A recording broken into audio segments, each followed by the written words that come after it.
All right, folks, I'm Duncan Garner. Welcome to the program. Welcome along and get involved tonight. Message me, call me 0800 863 293, of course, is the number. Good to have you along this morning. Welcome to the program. September the 30th, you're with the Editor-in-Chief live with Esther's Oil, your multi-ingredient omega-3 healthy aging supplement backed by thousands of satisfied customers. 6 supplements in 1 capsule supports joint, heart and brain health. Take as directed. Read the label. About Health, Auckland. Duncan Garner, live. All right, good evening, folks. Welcome to the program. Great to have you along. Get involved. Message me, call me 0800 863 293. Tonight, the state of our boys and a special interview with Andrew Reiner, American author of Better Boys, Better Men. He's also a New York Times columnist as well. Interesting guy. He says, unlike any time in modern history, males of every age and race and income level are lost and bewildered, angry and scared. And parents are so concerned that 6 schools recently brought Andrew out to New Zealand to talk to boys and their parents. Andrew says coping has become immensely difficult for many. They don't have the emotional strength or intelligence to navigate life's many challenges. They were never shown how, and the failures repeated and passed on. What does it mean to be a man? And what is masculinity? What is competition doing to us? How do we react? And what does society expect from us? Sadly, the outcomes are poor. Lost men, broken families, drugs, violence, booze, depression, mental health struggles and jail, and sadly for some it's suicide. Andrew Reiner challenges the status quo and questions masculinity. Andrew, it is lovely to have you on the podcast. Welcome. I've been looking forward to this, so welcome. Nice to see you. Wonderful to be here, Duncan. Thanks so much for having me. Better boys, better men, better boys. Where do we start? Why did you write this book? Where did it come from? The book, I mean, really, there were a couple of reckonings in my life, really, and I won't go into a lot of the boring details, but, my first real big reckoning happened when I was a boy myself. I mean, that's a whole other story, which would take, I'm sure, too much time. But then fast forward, after that had happened, and I had an oldest brother. I still have an oldest brother, although we really were estranged. But when I was younger, he was always berating me. He was always demeaning me as much as he could, in front of everybody in the family and out in public. And this went on from early childhood for me all the way into my 20s, even early 30s. And so as a result of that constant just haranguing and the demeaning, it really made me realize at a young age that that my brother was really kind of represented a type of masculinity that I wanted no part of. And it made me kind of open my eyes to realize that there are a lot of guys out there like my brother.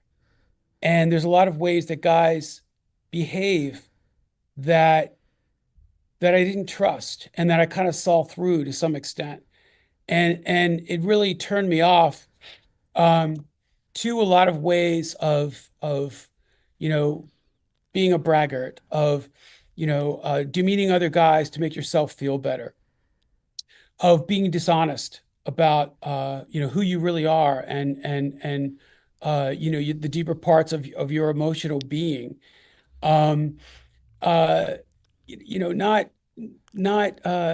sharing with the people in your life the things they need to hear from you, to be accountable to them, in an emotional way as well.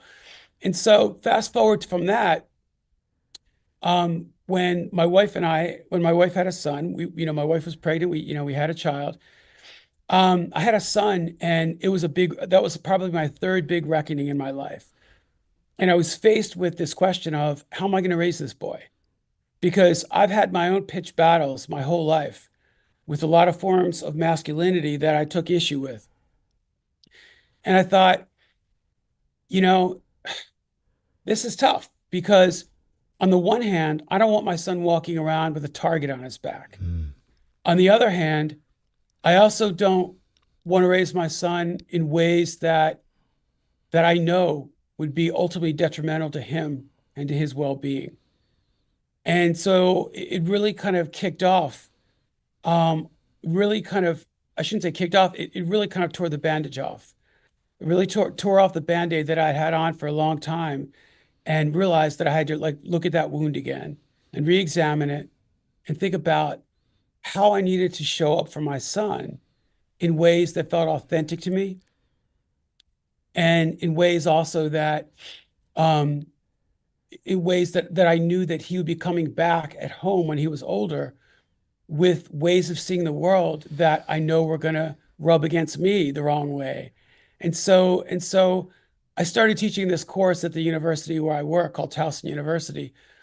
And it was called The Changing Face of Masculinity. And that really was, I started doing that before my son was born, but once he was born, everything took a whole different direction. And really it started having me re-examine the course, not just the course I was teaching, but how I viewed masculinity because of what it meant now to be a father to a son. And that really was the impetus for the book. This is about what it means to be a boy, what it means to be a man. This conversation is I think is a must listen to for not just for dads, for men, but also for mums, because you're dealing with your boys.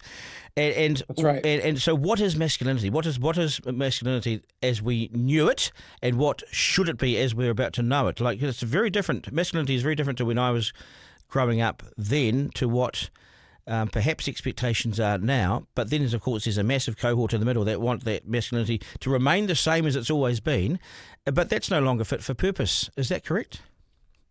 That's right. That is correct. That's right. So, you know, I mean, masculinity is not something that I think we necessarily can and should pin down with a definition.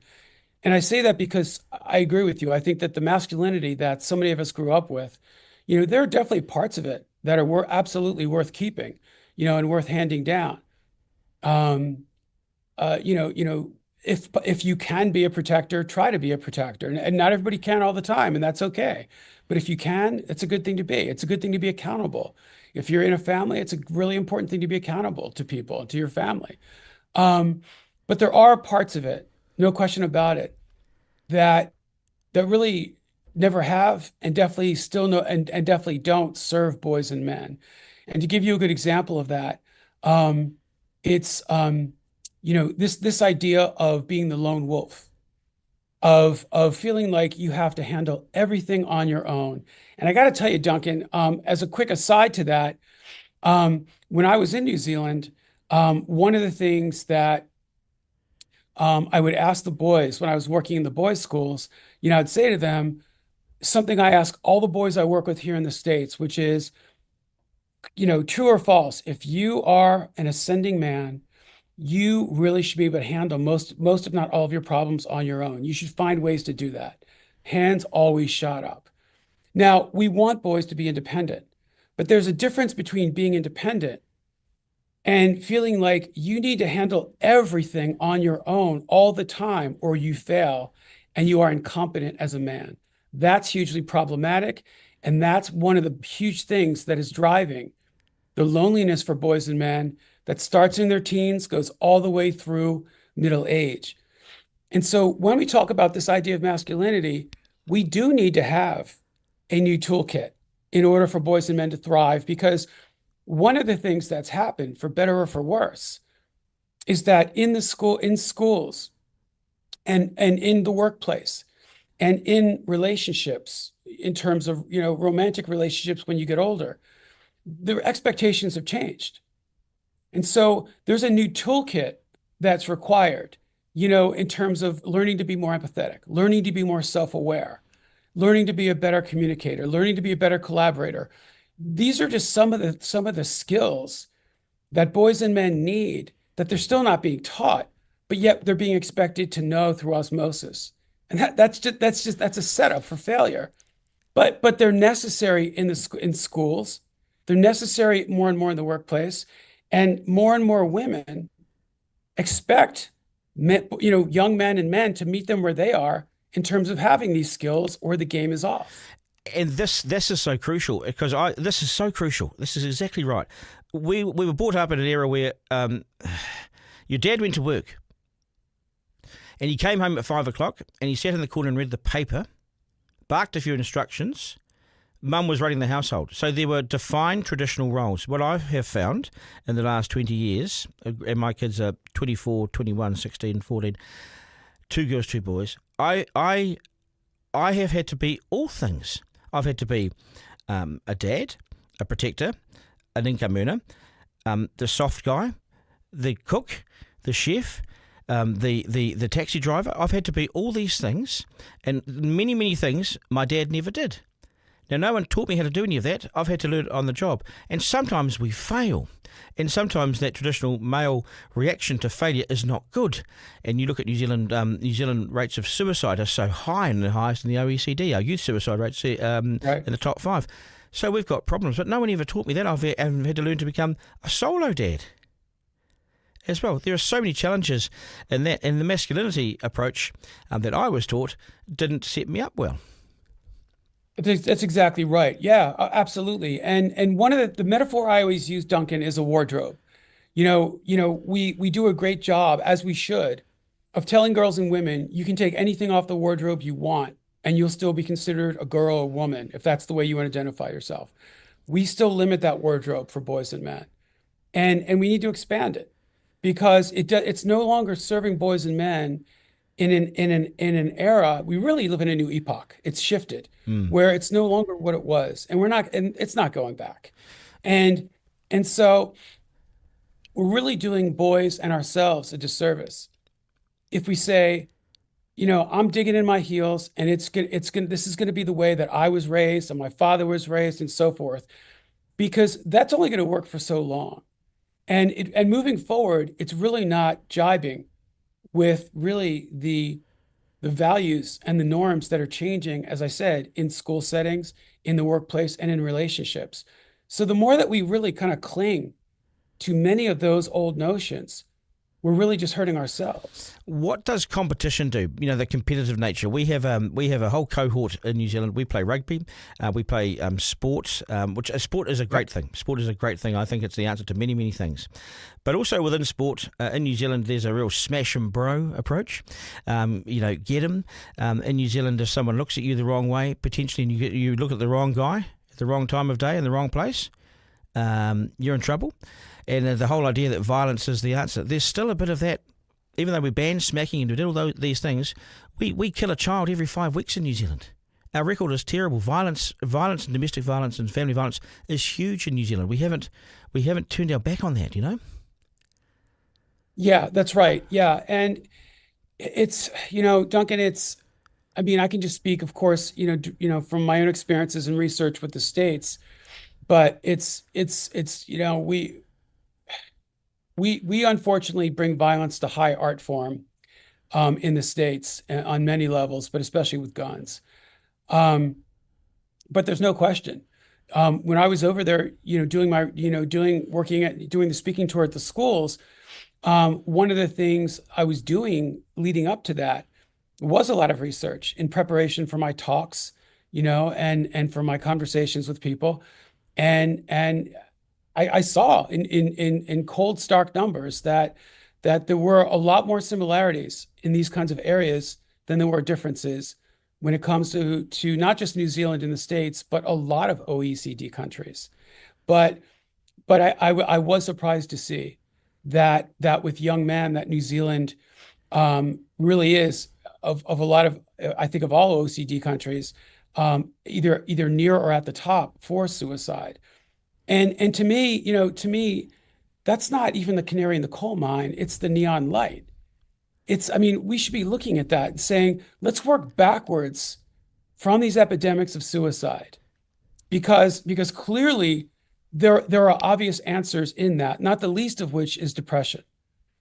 And one of the things that is still not a conversation that I was talking a lot about when I was over there is that we still look at depression as something that, number one, we think that women experience it far more than men do. That's not to say that women don't experience it. Of course they do. But what's happened is that the ways typically that a lot of mental health care providers have gauged depression has been using a metric that measures depression symptoms more commonly in females. And, if you want, I'll be happy to unpack this. But what they haven't looked at as much is the depressive symptoms that are internalized, within males, or sometimes externalized, I should say, externalized, because females internalize symptoms, males externalize the symptoms.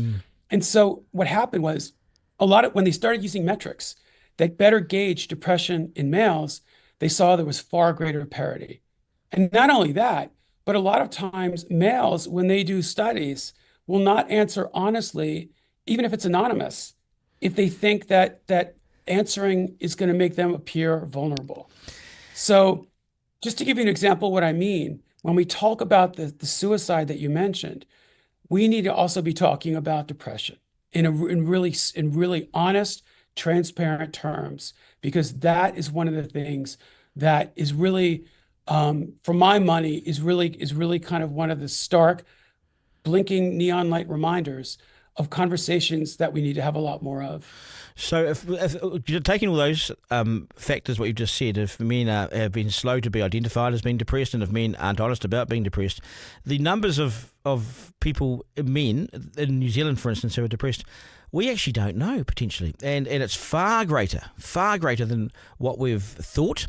And if that's the case, then have we got the resource and the know-how to deal with that? And secondly, the fallout to that is loneliness. The fallout to that is family breakdown, jobs lost, anger, violence. I mean, the whole thing, it starts with probably depression, to be honest, and the fallout comes from there. Well, what's your message to New Zealand men? Be honest about it, isn't it? It is. And, and that's not something, but let's be clear though, Duncan, because you and I both know that if we say just be honest about it, you're asking a lot of men to do something that is far too many steps ahead for them to actually do. And it's got to be something that we take in small steps that feel, that feel like something that they can actually handle. So it's got to be a process. Yes, I totally agree with you. The end result should be finding ways to help boys and men feel that they can talk about these things in supportive ways that they presently don't have. But what we're talking about is a cultural shift. But here's the thing. If we just leave it the way it is and say, oh, to hell with it, we're doing fine, it's just going to get worse. It's only going to keep getting worse. I'm in the beginning of a new book now. And one of the premises is that so much of what you and I are talking about really goes back to feelings of disconnection. Mm-hmm.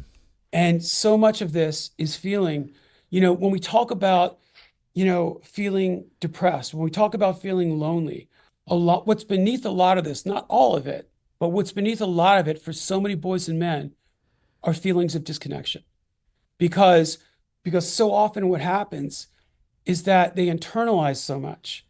And then the feelings that get internalized get externalized in really unproductive and dysfunctional behaviors.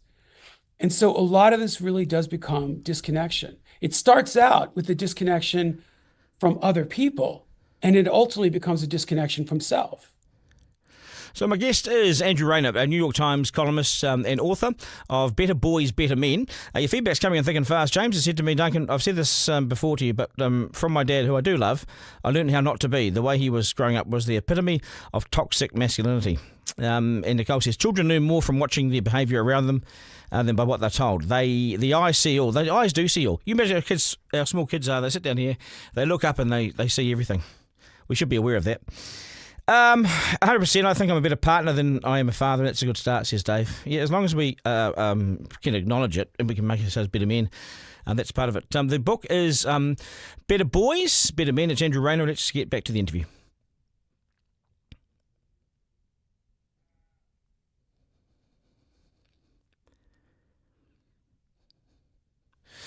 How do we teach our boys to have emotional strength and emotional intelligence? Because all this comes back to, I think, as a coping mechanism of having emotional intelligence. How do you build emotional intelligence? Those two words were never around in my day.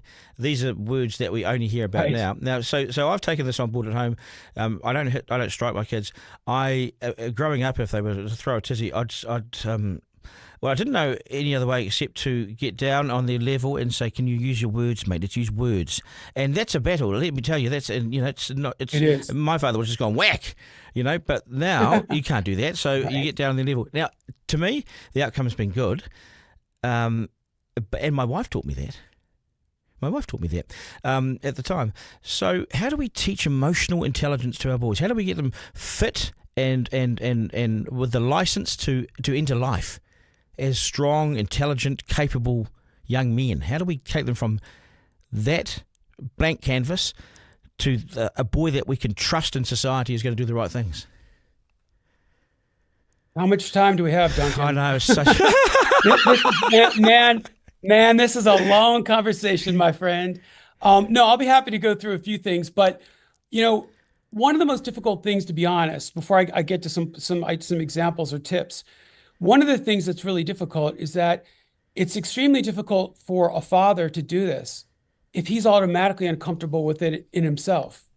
So really, it's something that. And I know a lot of men are gonna really really kind of cringe when they hear this, but it's something we have to learn together with our sons. Seriously, because it's really ultimately benefiting us, and it's benefiting them and everyone else in our orbit.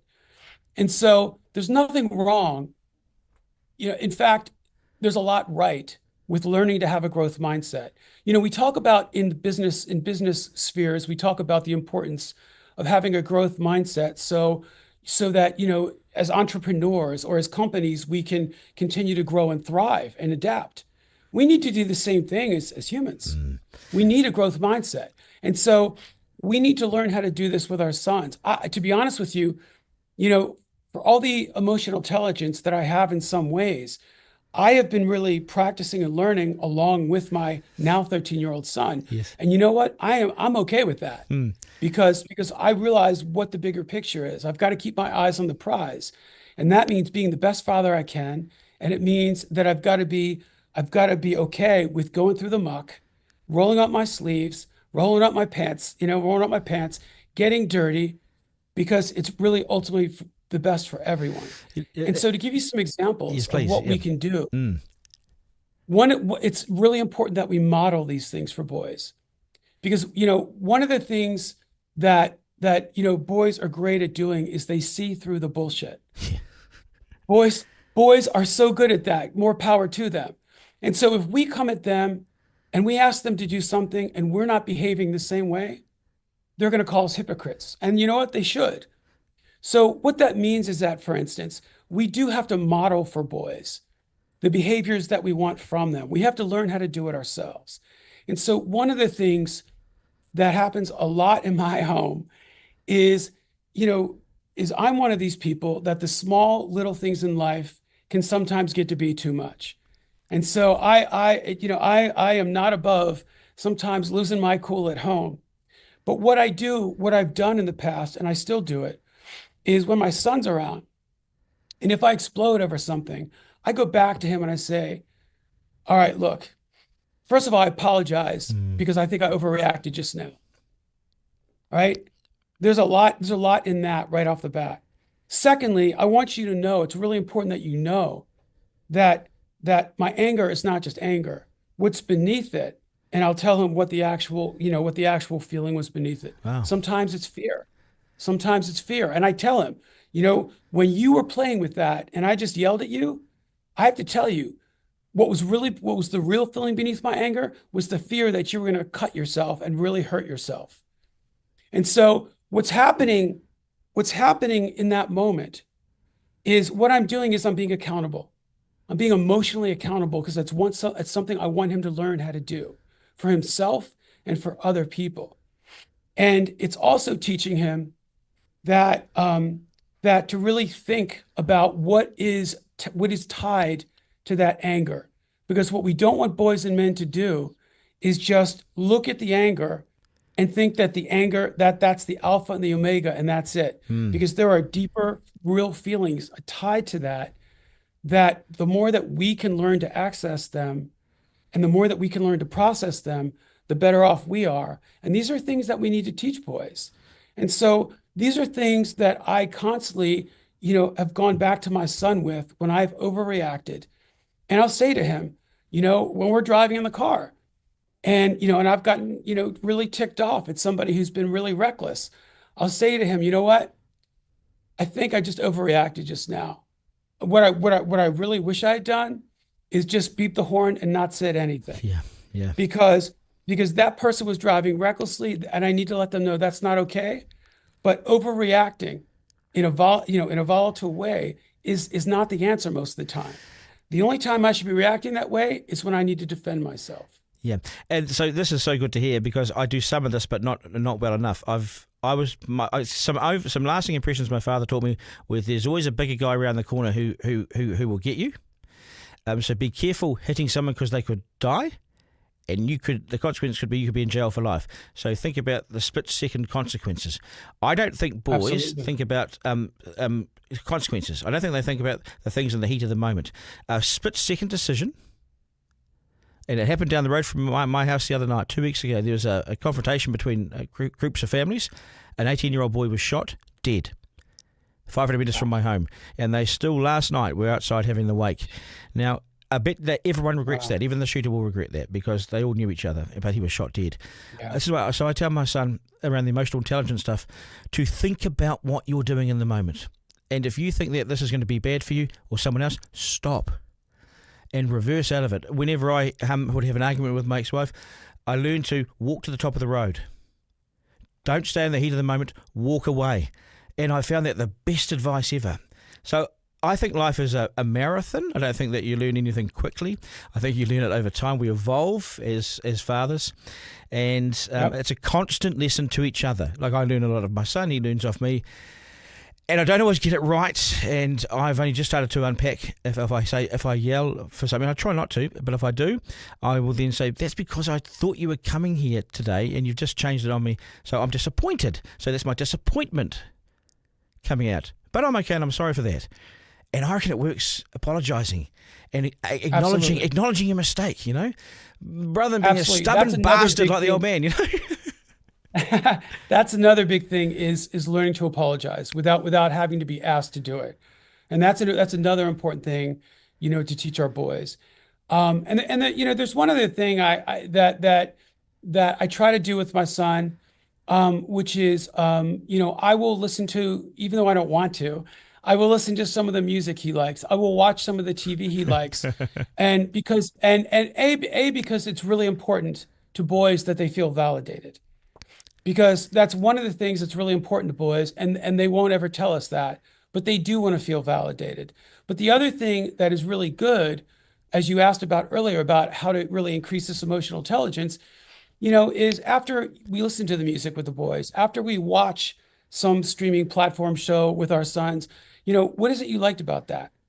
From what you just heard, there was a lot of violence in that. Does that ever, how does that feel to you to watch all that violence? Because when we really, when we share our sons, really important mediums with them, it really can be an open door to conversations. And the one last thing I'll mention, because I know we don't have a lot of time, Duncan, is the importance of keeping the figurative door open for our sons. One of the things that's really easy for us as parents, and especially as dads, because we're not prone to going back and, wanting to have those conversations and making the time for them, is, when our sons come to us and want to have that conversation, try as hard as you can to at least give your son 5 minutes for that conversation. If you can't do it then, be accountable and ask him, when can we do this, either later today or tomorrow? Because it's really important that we do have this conversation. The reason why is because it is so hard for boys, and even harder as we become men, to have conversations and to want to open up and ask for help.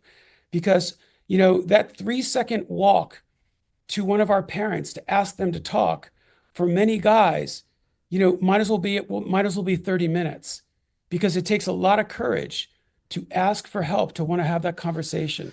So it's really important to keep that door open and to say, even if we can't do it right now, tell me, let's make a time that works for both of us, either later today or tomorrow. And let's promise me we can still have this conversation. Two things I want to end on. I want to end on social media, so I'll just park that to one side here. I just want to pick up your point about time. I think the gift that we've all been given that we don't use is time. And our kids don't necessarily want this or that material from us. They want your time. And even they don't know how to ask. Time is crucial. I've got this technique. I've only just picked it up. I don't know where I even got it from, but it wasn't my idea, but I've used it because someone told me. If you're picking your child up from school, or if you have a moment with them, you have a 10-minute window where they talk to you. You say nothing. You're not allowed to react or say anything. You only have to listen. You've probably heard this technique. And so he'll hop in the car. He laughed at me the first time I said this. He just thought I was a joke. The second time he said, well, what are we not doing this, are we? And even the third time. But the fourth time, he started talking. Got to about 7 minutes of talking to me, and then he said, right, you can react now. I've had enough. And so it works, because if they might be telling you something that you initially might go, oh, you cannot do that, but you're not allowed to. So you hear them, and it gives them, I don't know if you've used that or seen that technique, but I think there's something in it. Oh, absolutely. Because one of the things that boys especially are so used to doing is being shut down because of the things they say and how they say them just don't sit well with their teachers and don't sit well with their parents. And it gets back to that thing, exactly what we were just talking about a moment ago, which is the importance of validation. Yeah. To validate our sons doesn't require us saying, you did a great job in this, or, hey, hats off to you. Something as simple as, like you said, giving them the microphone, letting them talk, not judging them, not criticizing them, just being neutral about it is a gift a lot of boys don't get, because that itself is a form of validation for them. Social media. I want to finish on social media. I find, while it's crucial in everything we do, it's also hugely toxic, puts huge pressure on people. I think it's rewiring our kids' brains to the point that it is changing the makeup of them and how they see the world, how they interact with, or if they interact with human beings. Your take? Yeah, I mean, this is a big one, but social media is, the more research comes out, the more it does point in the direction of the dangers it has for children. A lot of kids are getting on and getting phones in middle school, or at the latest by early high school. And a lot of the research is pointing to the toxicity of it for them to be on, especially social media, when they're too young. And a lot of the research and researchers are saying that it's ideal, really, that kids don't get onto social media until very late in high school, or if they go on to, say, like university or that age. Wow. Now we know how unrealistic that is, right? It's not realistic because of the pressure that they're on, because everybody else is on there, and we don't want our kids to be pariahs. That said, that a lot of the platforms that boys especially are on, and this is true as well with YouTube, are a lot of kind of influencers that they consume. A lot of it, for example, there's a lot of bodybuilding, and there's a lot of pressure for boys. Just as one example, there's a lot of pressure for them to have what I call monobod, this one kind of superhero physique, that look, a lot of the rugby players have, right? A lot of these big buffed guys. And this is increasingly something that it's becoming in a lot of OCD countries. It's becoming more and more the norm, and it creates a lot of problems that begin as eating disorders for boys. We're seeing a lot of those. And it becomes also muscle dysmorphia, where they feel like they've got to have these bodies that at a very young age that really become a toxic obsession.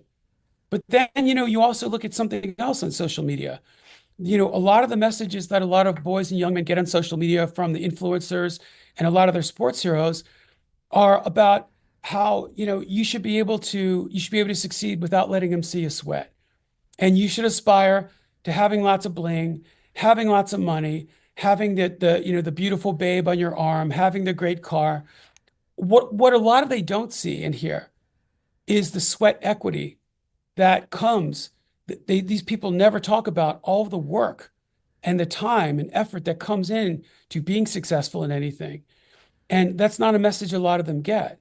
And so it's another aspect of social media for boys and young men that really does such a disservice to them, because a lot of them hate the idea of being what's called a try-hard.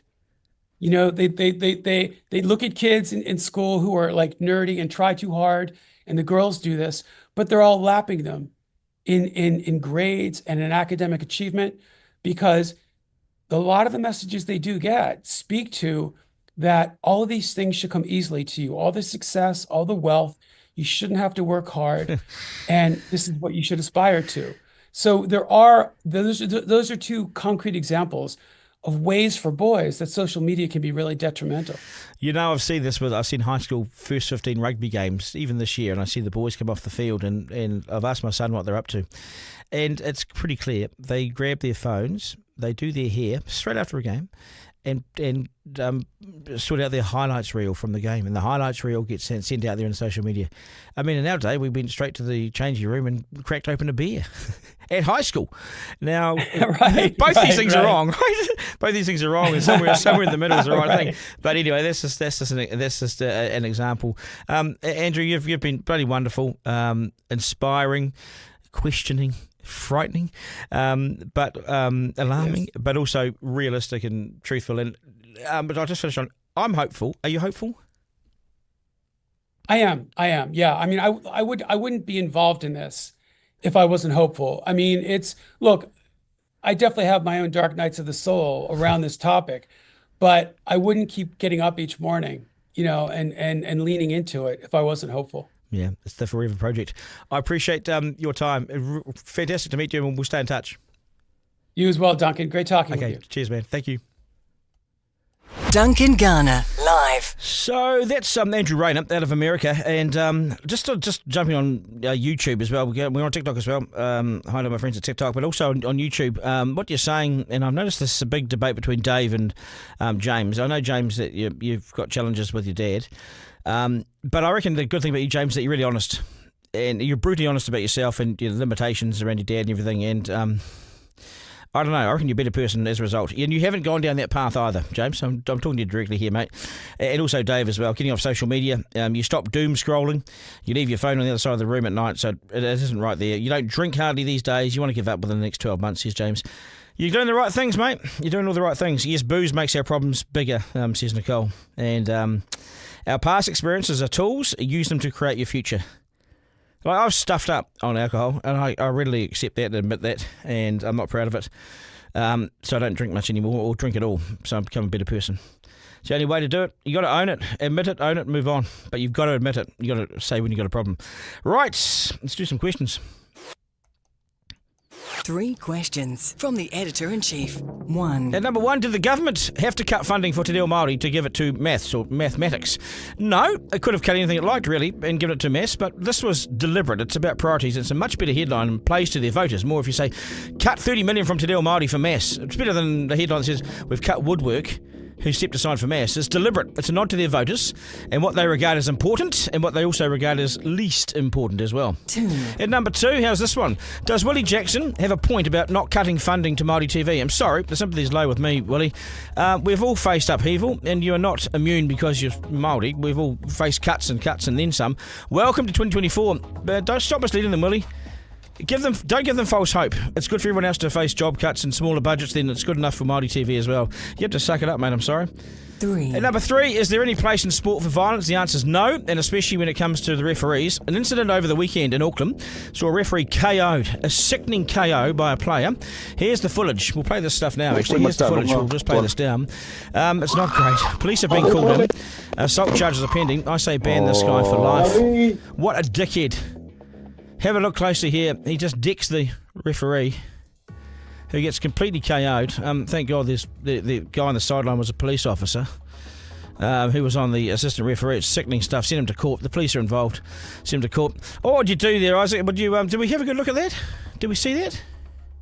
Would you like me to play it again? Yeah, we did see it. Would you like me to play it again? Yeah, play it again. Let's play it again. People Penalty it's really sickening, time. isn't it?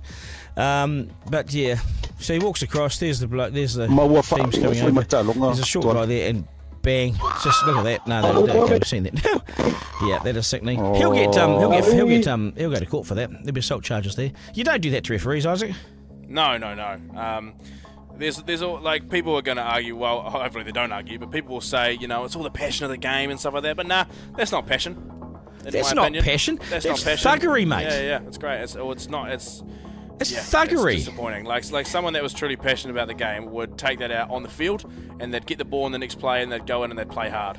Well, I mean, look, the rub of the green's going to go against us at some stage. We've just done a whole program based on what's it mean to be a better man. That there is the example of, and his kids might be watching that game. There is a dickhead, true, right there. You just do not follow that guy.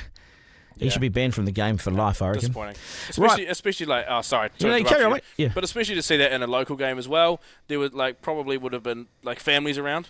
Probably would, Of course there was. It's real disappointing, and it's He's a thug. Such a shame to see. He'll go to court and be charged with assault. I mean, you can die from those sort of hits. Yeah, 100%. 100%. God, it's just so irresponsible, and it's thuggery, and he banned him out. We said that, didn't we? Right, that's us, folks. Thank you for tuning in to Duncan, Garner, Editor-in-Chief Live with Leicester's Oil, the premium New Zealand-made fish oil supplement backed by a study. Support joint, heart, and brain health. Use the code Duncan for 10% off. So if you get you ring them right now and you get 10% off. It goes like this. It's a big cut. 10% gone. Abouthealth.co.nz. Take as directed. Read the label. About Health Auckland. 0800 999 309. 0800 999 309. Ring that number right now. Mention my name. 10% off. Fish oil. You need it. It's a good supplement. That's us. This will be available as a podcast on Rover shortly. And wherever you get your podcast, thanks for your feedback and all your support. Lots of feedback on YouTube. Thanks for that, guys. And also on TikTok as well. Heaps of feedback there. I might do this every night now. We'll keep the TikTok open so we can talk to our friends on TikTok and answer their questions and get back to my daughter who wants me to buy her dinner tonight. She wants me to pick her up on the way home, but I'm on a motorbike. To my team, Isaac, thank you so much. Willie, thanks for everything you're doing for us at the moment. Really appreciate it. You're the man. Lockie, enjoy the seat, mate. It's warm now. You're in it. And remember, life isn't a dress rehearsal. There is no curtain raiser. You're in it. You're living it. We live in one of the best places on earth. So get out and enjoy it. Have a great day, and thanks so much for watching the program, guys. Take care. Catch you tomorrow. That was Duncan Garner, Editor-in-Chief Live. Missed something on the live stream? Text Duncan to 3598 to listen back on the podcast. Want to get in touch? Call 0800 863 293.